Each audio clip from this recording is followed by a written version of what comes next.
ஆடுவோம் கொண்டாடுவோம் பாடுவோம் நடனம் ஆடுவோம் ஆடுவோம் கொண்டாடுவோம் பாடுவோம் நடனம் ஆடுவோம் அல்லேலூயா ஆனந்தமே எல்லையில்லா பேரின்பமே அல்லேலூயா ஆனந்தமே எல்லையில்லா பேரின்பமே நம்ம அப்பா வீட்டில் எப்போதும் சந்தோஷமே ஆடலும் பாடலும் இங்குதானே நம்ம அப்பா வீட்டில் எப்போதும் சந்தோஷமே ஆடலும் இங்குதானே காத்திருந்தார் கண்டு கொண்டார் கண்ணீரெல்லாம்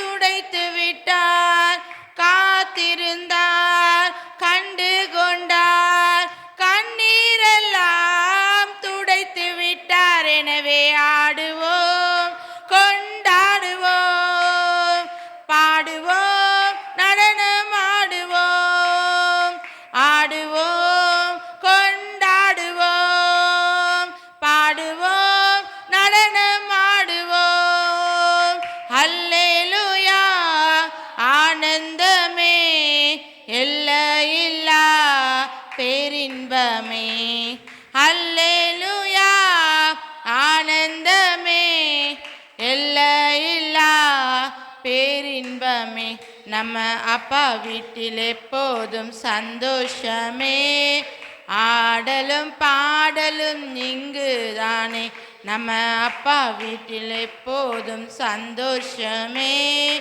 ஆடலும் இங்குதானே பரிசுத்த முத்தம் தந்து பாவமெல்லாம் போக்கிவிட்டார் பரிசுத்த முத்தம் தந்து பாவமெல்லாம் போக்கிவிட்டார் எனவே ஆடுவோம் கொண்டாடுவோம் பாடுவோம் நடனம் ஆடுவோம் ஆடுவோம் கொண்டாடுவோம் பாடுவோம் நடனம் ஆடுவோம் அல்லேலூயா ஆனந்தமே எல்லையில்லா பேரின்பமே அல்லேலூயா ஆனந்தமே எல்லையில்லா பேரின்பமே நம்ம அப்பா வீட்டில் எப்போதும் சந்தோஷமே ஆடலும் பாடலும் இங்குதானே நம்ம அப்பா வீட்டில் எப்போதும் சந்தோஷமே ஆடலும் பாடலும் இங்குதானே பாவத்திலே மரித்திருந்தேன் புதிய மனிதனாய் உயிர்த்து விட்டேன் பாவத்திலே மரித்திருந்தேன் புதிய மனிதனாய் உயிர்த்து விட்டேன் எனவே ஆடுவோம் கொண்டாடுவோம் பாடுவோம் நடனம் ஆடுவோம் ஆடுவோம் கொண்டாடுவோம் பாடுவோம் நடனம் ஆடுவோம் அல்லேலூயா ஆனந்தமே எல்லையில்லா பேரின்பமே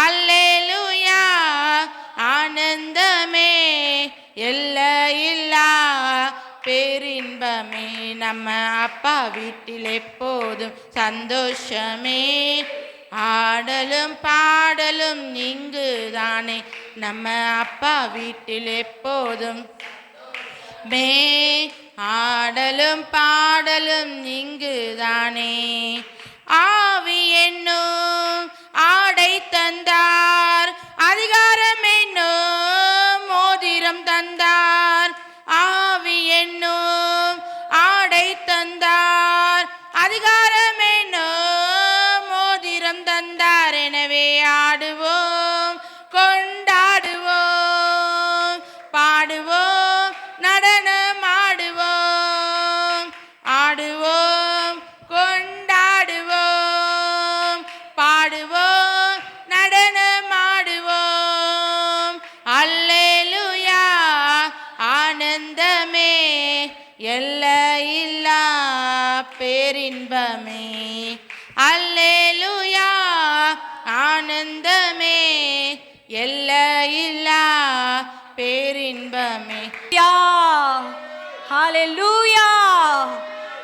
அனாதி சிநேகம், நம்மளை விட்டு கொடுக்காத சிநேகங்க, நம்மளை விட்டு விலகாத சிநேகம், அது மாறாத சிநேகம்.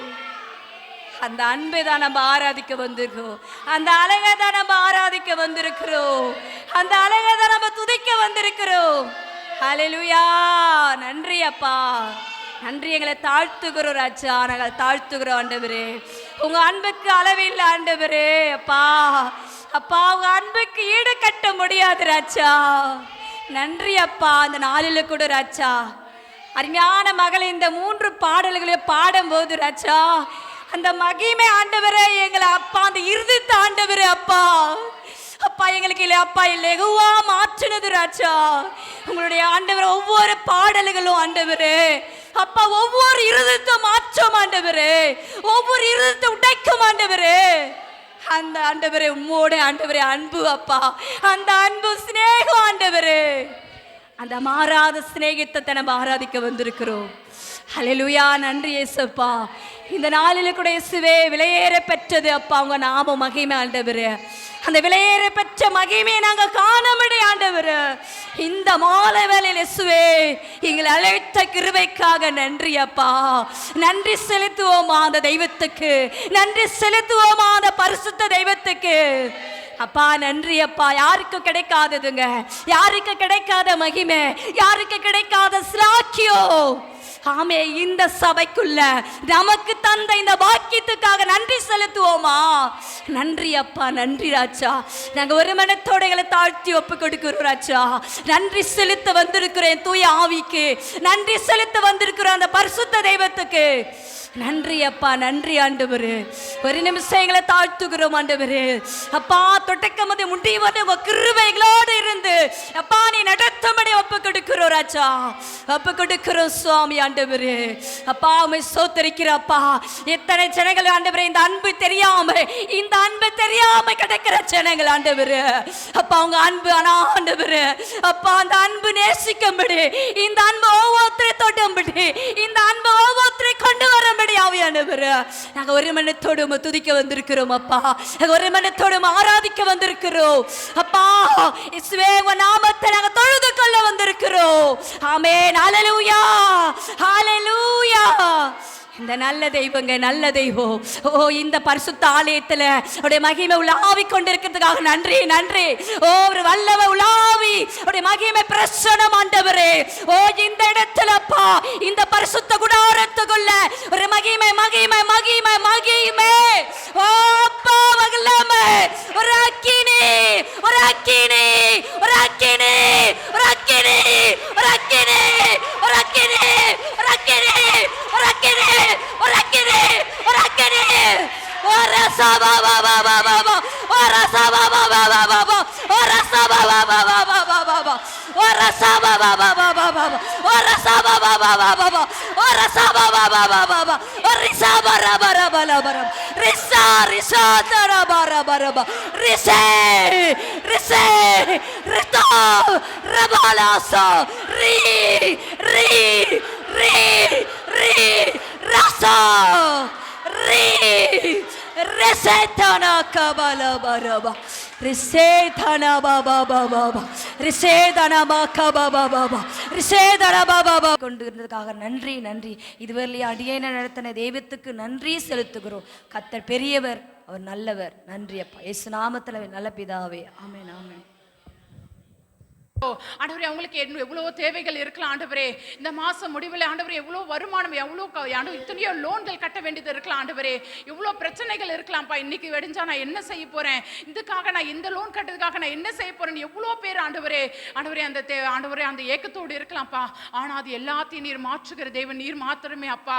எல்லா கடன் பிரச்சனைகளையும் ஆண்டவரே, எல்லா லோன் பிரச்சனைகளும் எல்லாத்தையும் முற்றிலுமாய் ஆண்டவரே எல்லாத்தையும் ஆண்டவரே ஆண்டவரே எல்லாத்தையும் கட்டி முடிச்சு ஆண்டவரே கடனே வாங்காத தவறாதபடி கடன் கொடுக்கிற பிள்ளைகளாய் நீர் மாற்றுவீராகப்பா. ஒவ்வொரு கையின் பிரியாசத்தை நீர் ஆண்டவரே கவனித்திருக்கிறீர் ஆண்டவரே.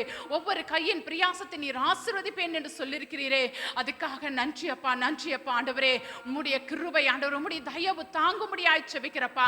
கர்த்தருக்கு பயந்து ஆண்டவரே அவருடைய வழிகளில் நடக்கிறவன் எவனோ அவன் பாக்கியவான் என்று சொல்லியிருக்கிறீரே, அதன்படியாய் பிள்ளைகள் ஆண்டவரே உமக்கு பயந்து பக்தியோடு ஆண்டவரே அது 1 ரூபாயாய் இருந்தால் உண்மையாய் சம்பாதிக்க ஆண்டவரே உழைச்சி சம்பாதிக்கிற பணமாய் இருக்க வேண்டும் ஆண்டவரே.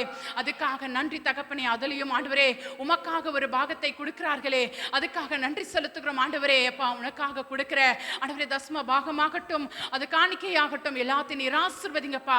பிள்ளைகள் மனம் முகர்ந்து கொடுக்கிறார்கள் ஐயா, ஆனால் அதை நீர் ஆண்டவரே அதை 2 மடங்காய் ஆசீர்வதித்து பிள்ளைகளுக்கு ஆண்டவரே வருமானத்திலையும் சரி ஆண்டவரே அவங்க செய்கிற கையிட்டு செய்கிற வேலைகளையும் சரி அநேக ஆசீர்வாதங்களை பெற்றுக்கொள்ளுகிற பிள்ளைகளாய் நீர் மாற்றுவீராகப்பா. என் தேவன் இந்த மாசத்தில் இப்படியான ஆசீர்வாதத்தை எனக்கு கொடுத்தார், இப்படி ஒரு சம்பள உயர்வை எனக்கு கொடுத்தார், என் தேவன் இப்படியா எனக்கு செய்தார் என்று ஆண்டவரே பிள்ளைகளை சாட்சி ஜீவனுள்ள சாட்சியாய் நீர் நிறுத்துவீராகப்பா. அதுக்காக நன்றி அப்பா. எத்தனையோ ஆண்டவரே வாலிப பிள்ளைகளின் சபையில் இருக்கிறார்கள் ஐயா, அத்தனை பிள்ளைகளுக்கு நல்ல வேலை வாய்ப்புகள் கிடைக்கட்டும் ஐயா, நல்ல சம்பள உயர்வுகள் கிடைக்கட்டும்பா. ஆண்டவரே அவங்க போடுகிற பிரயாசத்துக்கு உழைக்கிற உழைப்புக்கு நல்ல ஒரு பலனை காணும்படியாய் செய்வீராகப்பா. அதுக்காக நன்றி செலுத்துகிறப்பா. எத்தனையோ பிள்ளைகள் ஆண்டவரே வாலிப பிள்ளைகள் ஆண்டவரே மகன்கள் இருக்கிறார்கள், அவங்களுக்கு எல்லாத்துக்கும் ஆண்டவரே ஏற்ற காலத்தில் ஏற்ற துணியை நீ தருவேன் என்று சொல்லியிருக்கிறீங்கப்பா. அப்படியாய் ஆண்டவரே ஒவ்வொரு குடும்பத்திலையும் ஆண்டவரே அவங்களுக்கு தகுந்த போல ஒரு நல்ல மனவாட்டிய ஆண்டவரே நல்ல மனவாளனை தர வேண்டுமாய் செபிக்கிறப்பா. ஆண்டவரே அது உங்களால மட்டும்தான்ப்பா முடியும் ஆண்டவரே. அப்படியாய் நீர் ஆண்டவரே ஒவ்வொரு குடும்பத்துக்கு தேவையான ஆசீர்வாதத்தை நீ தர வேண்டுமாய் செபிக்கிறப்பா. ஆண்டவரே உன் கிருபை இருக்கட்டும், தயவு இருக்கட்டும் ஐயா, அதுக்காக நன்றி செலுத்துகிறப்பா. நாளையில கூட ஆண்டவரே எத்தனையோ பிள்ளைகளப்பா ஆண்டவரே அப்பா சபை பிள்ளைகள் எவ்வளோ பேர் ஆண்டவரே வீடு கட்டி ஆண்டவரே தனி ஆண்டவரே எத்தனையோ பிள்ளைகள் ஆண்டவரே அதில் தனியா ஆண்டவரே அண்ணன் முடிக்க முடியாமல் ஆண்டவரே குறையாய் நிற்கிறதை நாங்கள் பார்க்கிறோம் ஐயா. அதில் ஆண்டவரே என்ன தேவைகள் இருக்கிறதோ கரத்தில் ஒப்பு கொடுக்கிறப்பா. மகளை மறைத்து நீர் வெளிப்பட வேண்டுமாய் செபிக்கிறேன் ஆண்டவரே. முற்றிலுமாய் உங்க கரத்துல தாழ்த்தி ஒப்படுகிறேன் ஜீவனுள்ள நல்ல பிதாவே. ஆமென் ஆண்டவரே. ஸ்தோத்திரப்பா. ஆமென் ஆமென் ஸ்தோத்திரம்.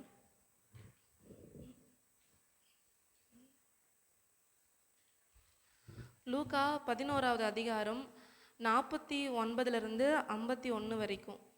லூக்கா 11.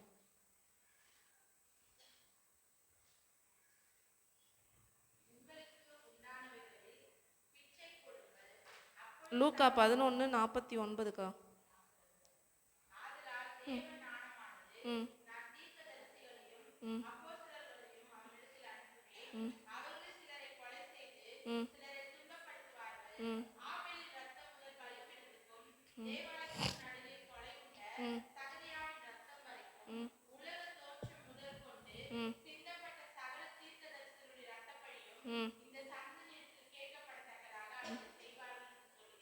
நிச்சயமாகவே இந்த சந்ததியினிடத்தில் அது கேட்கப்படும் என்று உங்களுக்கு சொல்லுகிறேன். இயேசு கிறிஸ்து ஆணித்தரமாக சொல்கிறாரு, உலக தோற்றம் முதல் எத்தனையோ தேவ மனுஷங்க இந்த பூமியில் ஆண்டவருக்காக ரத்தம் சிந்திருக்காங்க. இன்றைக்கும் ரத்த சாட்சியாக நிறைய பேர் மறிச்சிட்டு தான் இருக்கிறாங்க. ஏசப்பா சொல்கிறார், ஆபேலின் ரத்தம் முதல் சகரியா ரத்தம் வரைக்கும் சிந்தப்பட்ட எல்லாருடைய ரத்த பழிக்கும் கணக்கை யாருக்கிட்ட கேட்பறான்? இந்த சந்ததி கிட்ட கேட்பேன் அப்படின்னு ஆண்டவர் சொல்றாரு. ஆபேலோட ரத்தம் நமக்கு நல்லா தெரியும். ஆதியாகமும் 4வது அதிகாரத்தில் இருக்குது, வாசிக்க வேணாம். எப்படி காயின் ஆபேலை கொலை செய்யும் போது ஏசப்பா சொல்வார், ஆண்டவர் பேசுவார், ஆபேலோட ரத்தம் என்கிட்ட என்ன பண்ணுச்சு? பேசுச்சு, அந்த ரத்தம் பேசுச்சு அப்படின்னு அவர் சொல்லுவார். அப்போ அந்த ரத்த பழிக்காக அவர் என்ன பண்ணாருன்னா, அவங்க காயின் கிட்ட என்ன பண்ணாரு? அவர் கண்டிப்பாக அவர் கணக்கு கேட்டார். அடுத்து இந்த சகரியா யாருன்னு பார்க்க போனா, இவர் ஒரு தீர்க்கதரிசி கிடையாது. சகரியா தீர்க்கதரிசி இவர் கிடையாது. ஏன்னா சகரியா 1:1 எடுத்து நீங்க படிக்க வேணாம். சகரியா 1:1 படிச்சிங்கன்னா அவர் யாருன்னா பெரகியாவின் மகன் அப்படின்னு இருக்கும். அந்த சகரியோட அப்பா பேர் பெரகியான்னு இருக்கும். அப்போ இந்த சகரியா யாரு? இந்த ரத்த பழிக்காக நான் கணக்கு கேட்பேன், இந்த சகரியாக்காக நான் கணக்கு கேட்பேன்னு இயேசு கிறிஸ்து சொல்றாரே அப்படின்னு பார்க்க போனா, இந்த சகரியா யாருன்னா 2 நாளாகமும் 22வது அதிகாரம், 23வது அதிகாரம், 24வது அதிகாரம், இந்த 3 அதிகாரம் நல்லா படிச்சா இந்த சகரியா யாருன்றது தெரியும். 2 நாளாகவும் 22 எடுத்துக்குங்க. 22ல் நானே படிக்கிறேன். 2வது அதிகாரம் வசனம். அகசியா ராஜாவாகிற போது 22 வயதாயிருந்து 1 வருஷம் எருசலேமில் அரசாண்டான். ஒம்ரியின் குமாரத்தியாகிய அவன் தாயின் பேர் அத்தாலியாள். யாருன்னா, அகசியான்ற ஒரு ராஜா என்ன பண்றாரு, இஸ்ரேவேலுக்கு வந்து ராஜாவா வராரு. அவர் 1 வருஷம் என்ன பண்றாரு, அரசாள்றாரு. அவங்களுடைய அந்த அகசியாவோட தாயின் பேர் வந்து அத்தாலியாள். இந்த அத்தாலியாள்னா எசபெல், ஆகாப், அவங்க குடும்ப வழியாக அவங்க வரவங்க. நமக்கு எல்லாம் தெரியும், எசபெல் ஆகாப் வந்து ஆண்டவருக்கு விரோதமாக அவ்வளோ தப்புகளை அவங்க செஞ்சவங்க. இவங்களும் என்ன பண்ணுறாங்கன்னா, இவரும் அவங்க செய்த தப்பையே என்ன பண்ணிட்டு இருக்காரு, இந்த அகசியாவும் என்ன பண்ணுறாரு, அதே தப்பை தான் அவர் செஞ்சுட்டே வர்றாரு. இவங்க இவ்வளோ தப்பு செய்யும் போது நீங்கள் 7, 8, 9 பார்த்தீங்கன்னா ஆண்டவர் வந்து எகுன்ற ஒருத்தரை எழுப்புறாரு. எகுவை எதுக்கு எழுப்புறாருன்னா, இந்த ஆகாப் எசபெல்லாம் ரொம்ப ஆண்டருக்கு விரோதமாக தப்பு செஞ்சதுனால இவங்களை காலி பண்ணுறதுக்கு யாரை எழுப்புறாரு, எகுவை எழுப்புறாரு. அந்த எகு எழும்பி என்ன பண்ணிட்டாருன்னா, ஆகாப் எசபெல் எல்லாரும் போட்டு தள்ளிடுறாரு. ஆண்டவருக்கு விரோதமாக யார் யார் எழும்புனாங்களோ மொத்த பேர் என்ன பண்ணுறாரு, சங்காரம் பண்ணி விட்டுறாரு. அதுக்காகவே ஆண்டவர் என்ன பண்ணாரு, இந்த எகுவை எழுப்புனாரு. இந்த எகு தான் என்ன பண்ணுறாருன்னா, இந்த அகசியாவையும் காலி பண்ணிடுறாரு. சரிங்க. ஏன்னா இவங்க வந்து எல்லாமே வந்து ஆண்டவருக்கு விரோதமாக அவங்க செய்தாங்க. அது 22:7 கீழேருந்து படிக்கிறேன். கர்த்தர் ஆகாப்பின் குடும்பத்தாரை சங்குகரிக்க அபிஷேகம் பண்ணுவித்த நிம்சியின் குமாரனாகிய எகுவுக்கு நேராக வெளியே போனான். எகு ஆகாப்பின் குடும்பத்தாருக்கு ஆக்கினை நடப்பிக்கும் போது அவன் அகசியாவை சேவிக்கிற யூதாவின் பிரபுக்களையும் அகசியாவுடைய சகோதரன் குமாரனையும் கண்டுபிடிக்க கொன்று போட்டான். அப்போ 9 பார்த்தீங்கன்னா அவன் வந்து அப்படியே இவன் யாரை காலி பண்ணிடுவாங்க, இந்த அகசியாவும் காலி பண்ணுறாங்க. புரியுதா? இஸ்ரேல் நாட்டோட ராஜா வந்து ஆகாப் எசபெல் எவ்வளோ தப்பு செஞ்சாங்களோ அவங்களுக்கு அவங்க ஜென்ரேஷனில் வந்தவர் தான் இந்த அகசியா. அவங்க அம்மா பேர் வந்து அத்தாலியாள். இவங்களும் ஆண்டவருக்கு விரோதமாக இந்த பண்ணதுனால இந்த அகசியாவை எகுவை எழுப்பி என்ன பண்ணுறாரு, ஆண்டவர் வந்து காலி பண்ணிடுறாரு. இதுக்கப்புறம் தான் விஷயமே ஸ்டார்ட் ஆகுது. என்னன்னா, இந்த அகசியா இறந்த பிறகு அகசியாவோட அம்மா இருக்காங்கல்ல அத்தாலியாள், அவங்க என்ன செய்கிறாங்கன்னா, ராஜ்யபாரம் யாருமே பண்ணக்கூடாது, இனிமே இந்த ராஜ்யபாரம் எனக்கு தான் வேணும் அப்படின்னு சொல்லி தன்னுடைய மகனுடைய பேர பசங்களை யாருமே வந்துடக்கூடாது, நான் தான் நிற்கணும்னு சொல்லி இந்த அம்மா என்ன பண்ணோன்னா, ராஜ வம்சத்தில் சேர்ந்த எல்லா ஆண் குழந்தையும் காலி பண்ண சொல்கிறோம். ஒருத்தர் கூட இருக்கக்கூடாது. இன்னைக்கு எனக்கு அப்புறம் என் புள்ள செத்து போயிட்டான், அதுக்கப்புறம் என் பேர பசங்களை யாரும் வரக்கூடாது, நான் தான் நான் பண்ணோம், நான் தான் ஆட்சி செய்யணும், எனக்கு அப்புறம் யாரும் வரக்கூடாதுன்னு சொல்லி எல்லாரையுமே என்ன பண்ணுறாங்க, எல்லாத்தையும் காலி பண்ண சொல்லிடுவாங்க. 22:11 எடுத்து வாசிக்கிறேன். ராஜாவின் குமாரத்தி ஆகிய எசேபியாத் கொன்று போடப்படுகிற ராஜகுமாரருக்குள் இருக்கிற அகசியாவின் ஆண் பிள்ளையாகிய யோவாசை களவாய் எடுத்து அவனையும் அவன் தாதியையும் சயன வீட்டிலே வைத்தால், அப்படியே அத்தாலியாள் அவனை கொன்று போடாதபடிக்கு ராஜாவாகிய யோராமின் குமாரத்தியும் ஆசாரியனாகிய யோதாயிவின் பெண் ஜாதியுமாகிய யோசேபியாத் அவனை ஒளித்து வைத்தாள். அவள் அகசியாவின் சகோதரியாய் இருந்தாள். இவர்களோடு அவன் 6 வருஷமாய் கர்த்தருடைய ஆலயத்தில் ஒளித்து வைக்கப்பட்டிருந்தான். அத்தாலியாள் தேசத்தின் மேல் ராஜ்யபாரம் பண்ணினாள். சரிங்களா? அப்போ வந்து யாருன்னா, இந்த அகசியா ராஜா இருக்கார்ல, அவரோட வந்து சகோதரி என்ன பண்ணுறாங்கன்னா, அவங்க பேர் வந்து எசேபியாத். அவங்க என்ன பண்ணுறாங்கன்னா, அவங்களும் ஆசாரியனாகிய யோய்தாய், அவங்களுடைய அந்த எசேபியத்தோட கணவர் வந்து யோய்தாய், அவர் வந்து ஒரு ஆசாரியர்.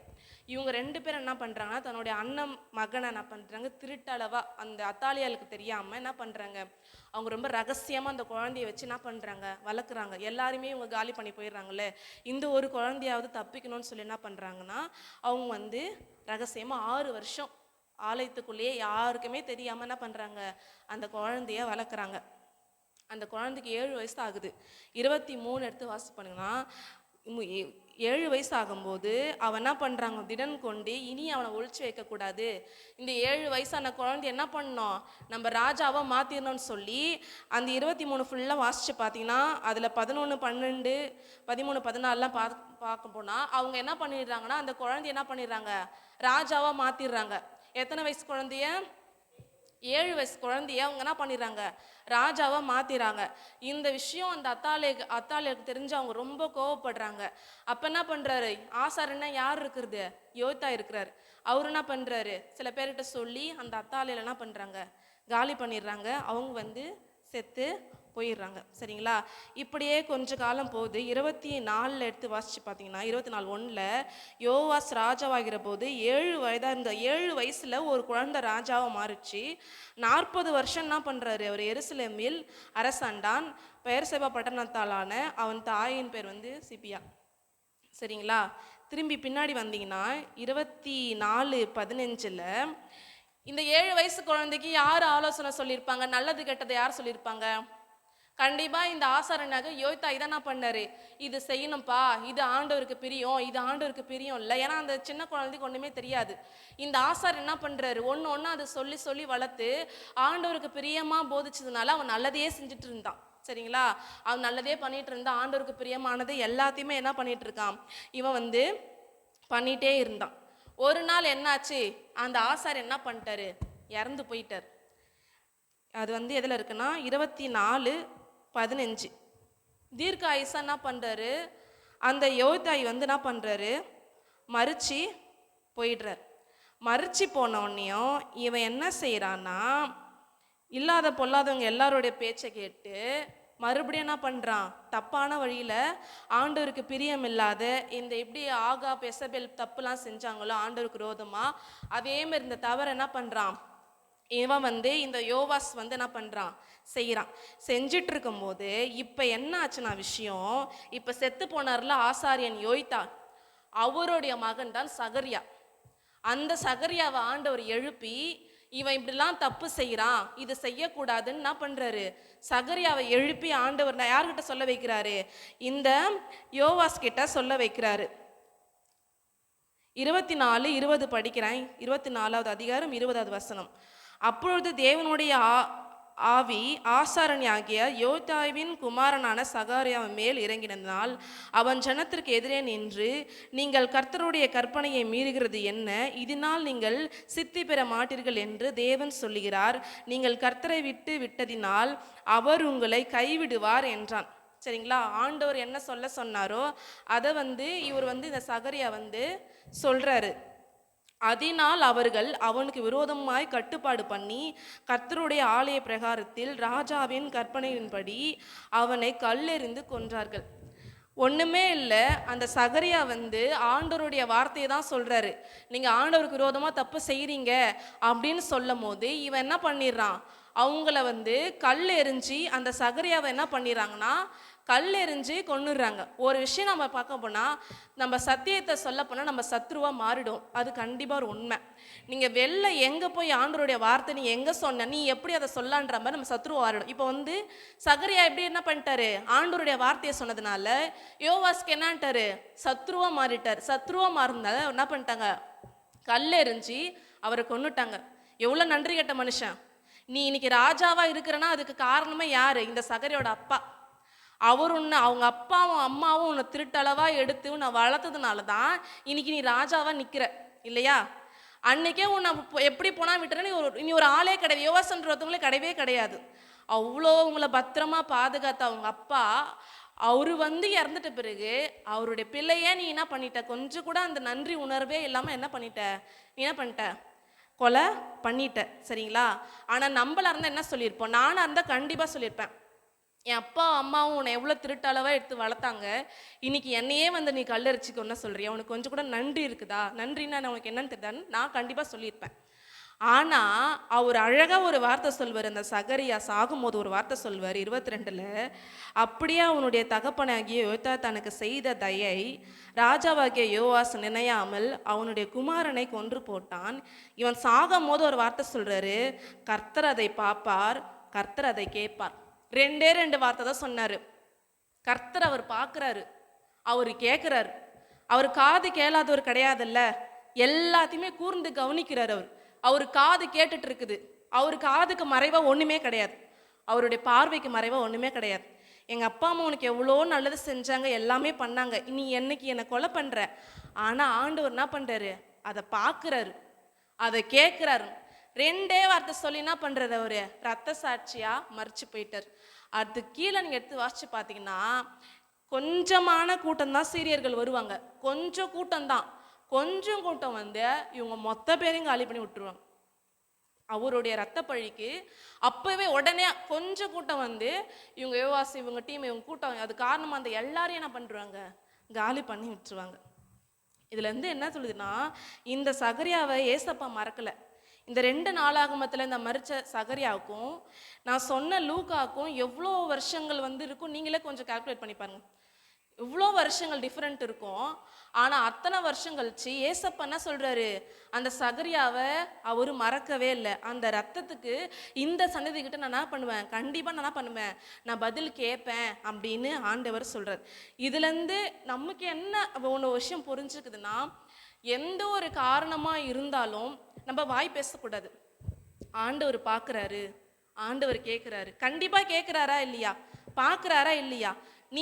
நம்ம பேசக்கூடாது, அமைதியாக இருந்துடணும். ஆண்டவரோட சமூகத்தில், சப்பா நீங்கள் எல்லாத்தையும் பார்த்துனுங்கிறீங்கப்பா, நீங்கள் எல்லாத்தையும் கேட்டுனுங்கிறீங்கப்பா, நல்லது எதுன்னு உங்களுக்கு தெரியும், நீங்கள் நீதி உள்ள நியாயாதிபதி, நீங்கள் பொய் உரையாத தேவன், நீங்கள் உண்மையாக உள்ள தேவன், நீங்கள் சத்தியம் உள்ள தேவன் அப்படின்னு சொல்லிட்டு ஒப்பு கொடுத்துட்டு அதை மட்டும் நம்ம விட்டு வரும்போது ஆண்டவர் என்ன பண்ணுவார், அவர் இறங்கி அவர் என்ன செய்யணுமோ செஞ்சுட்டே இருப்பார். நான் கேமரா ஓடுறதுனால சில விஷயங்கள்லாம் எங்கள் ஃபேமிலி விஷயம்தான் சொல்ல முடியலை. சில காலங்களுக்கு முன்னாடிலாம் எங்களுக்கு விரோதமாக எழும்பி எங்களை அவமானப்படுத்தணும், எங்களுக்கு பிடிக்காத விஷயத்த வேணும்ட்டே செஞ்சு அப்படியெல்லாம் எங்களுக்கு பிரச்சனை கொடுத்து எங்கள் அக்காவுக்கு அவ்வளோ இதெல்லாம் பேசி எவ்வளவோ பண்ணாங்க. எங்கள் அம்மா எந்த ஒரு விஷயத்துக்குமே எங்கள் அக்கா வந்து சொன்னால் கூட, நீ பேசக்கூடாது, நீ எதுவுமே பேசாது, நீ அமைதியாயிரு, அதுக்காக சாப்பாடு கொடுக்க மாட்டேன், தண்ணி கொடுக்க மாட்டேன், நீ சொல்லவே கூடாது, நீ செய்யணும், நீ கொடுக்கணும், நீ ஆண்டவரோட பிள்ளை தானே, நீ மன்னிக்கணும், நீ அமைதியாயிருமா, நீ அமைதியாருமா. நாங்கள் கூட எதனாலும் சொன்னால் கூட நீ அமைதியாரு தான் சொல்லுவாங்க. அவங்க அதுக்குன்னு சண்டைக்கு போக மாட்டாங்க, அவங்க கேட்க மாட்டாங்க. ஏசப்பா பார்க்குறாருல, எங்களை காம்ப்ரமைஸ் பண்ணிடுவாங்க, அமைதியாக இருங்க, பொறுமையாக இருங்கன்னு சொல்லிட்டு. அப்படி இருந்தோம் நாங்கள். ஆனால் ஆண்டவர் வந்து நாங்கள் சந்தோஷம்லாம் படலை. ஆனால் எங்கள் பொறுமைக்கு ஒன்று ஒருத்தருக்கும் இறங்கி அப்படி செஞ்சார். நாங்கள் வந்து அவ்வளவும் நாங்கள் பார்த்துட்ருக்கோம். இதில் பெரிய உதாரணம் வந்து நான் இன்னைக்கு தான் உட்காந்துட்டு நான் யோசிச்சிருக்கும் போது, ஆண்டவர் எவ்வளோ பெரியவர் இல்லை, நம்ம எவ்வளோ விஷயத்துக்கு அப்போலாம் நாங்கள் எவ்வளோ அவமானப்பட்டப்பெல்லாம் நம்மளெல்லாம் ஒரு மாதிரி பார்த்தாங்களா, அப்போல்லாம் நம்ம எவ்வளோ பொறுமையாக இருந்தோம். ஏன்னா நமக்கும் ஆண்டவருக்கும் தான் என்ன நடக்குது என்ன போகுதுன்றது தெரியும், சுற்றி இருக்கவங்களுக்கு ஒன்றும் தெரியாது. எல்லாம் இப்படி தான், இப்படி போயிட்டாங்க, அப்படி கொடுத்துட்டாங்க, அப்படி போயிட்டாங்கன்னு சரி பேசட்டோம் அப்படின்ட்டு எவ்வளோ கடினமான பாதைகள்லாம் கடந்து நாங்கள் வந்துட்டோம். ஆனால் எல்லாத்துலையும் நாங்கள் பொறுமையாக இருந்தோம், யாருக்கிட்டையும் ஒரு சண்டை கூட நாங்கள் போனதே கிடையாது, அமைதியாக இருந்தோம். ஆனால் ஆண்டவர் இறங்கி யுத்தம் பண்ணார், அப்படி ஒரு யுத்தம் பண்ணார், செம்மையாக பண்ணார். இதுக்கு உதாரணமாக நான் யாரை சொல்லுவேன்னா, என் கண் எதிர்க்க, நான் சின்ன வயசுலேருந்து என் கண் எதிர்க்க பார்த்தது வந்து சத்யா சித்தி. ஏன்னா எங்கள் ஊரில் வந்து அவங்க க்ளோஸ் பங்கால் இருக்கிறாங்கள, அவங்களாம் வந்து ரொம்ப பக்திமானர்கள் அப்படி இருப்பாங்க. அவங்க ஆரம்பத்தில் ரட்சிக்கப்பட்ட போது அந்த ஒரு குடும்பத்தை போட்டு அப்படி ஒடுக்கி அப்படியே பேசுவாங்க. அவங்கள அவ்வளோ பேசியிருக்காங்க, என் காதால் கேட்டிருக்கேன் நான். அப்படி பேசுவாங்க, நீங்கள் எப்படி வாழற, இங்கே இருக்க மாட்டேன், உன்னை காலி பண்ணிடுறேன்னு என்ன பண்ணுவாங்க, கொஞ்சம் கவனிங்க அப்படிலாம் பாடி கொஞ்சம் கவனிக்கணும். அப்படியெல்லாம் என்ன பண்ணாங்க, அவ்வளோ சவால் விட்டு போனாங்க. நீ இருக்க மாட்டே பாரு, உன்னை காலி பண்ணிட்டப்பாரு, நீ வாழ மாட்டேன்னு என்ன பண்ணுவ, சவால் விட்டு போவாங்க. கேன்சர் வந்துடும், அதோட இந்த உலகத்துல இருக்க மாட்டாங்க. சவால் விட்டு போவாங்க, வயிற்று வலி வந்துடும், அதோட இந்த உலகத்துல இல்லை. சவால் விட்டு போவாங்க, நெஞ்சு வலி வந்துடும், அதோட இந்த உலகத்துல இல்லை.